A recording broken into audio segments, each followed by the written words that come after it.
Rikthimi i një takse më të ulët për prodhuesit e vegjël të birrës u propozua të hënën në kuvent nga deputeti i opozitës Jorida Tabaku. Qëllimi i kësaj nisme është të mbështeten bizneset e vogla vendase që prodhojnë birrë artizanale, të rritet konkurenca në treg dhe të nxiten investimet në këtë sektor.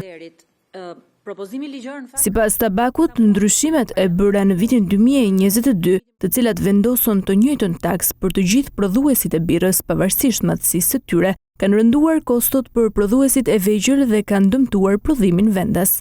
Për të mbrojtur produktet made in Albania, taksat e larta e kanë dëmtuar këto dhe e kanë ulur me 11% prodhimin vendas, ashtu siç kanë ulur njëkohësisht edhe prodhimin bujqësor të VSH-ja që është vendosur në bujqësi, ashtu siç është ulur njëkohësisht dhe eksporti nga pikpamja e prodhimit, fatkeqësisht edhe si rezultat i zhvlerësimit të euros, i ekonomisë informale, i politikave të gabuara fiskale që ka qeveria. Megjithatë, propozimi nuk u mbështet nga shumica në komision. Deputetët e mazhorancës rrëzuan kërkesën e Tabakut me argumentin se nuk shoqërohej me tabelën e përputhshmërisë dhe se nuk është konsultuar me qeverinë dhe grupet e interesit.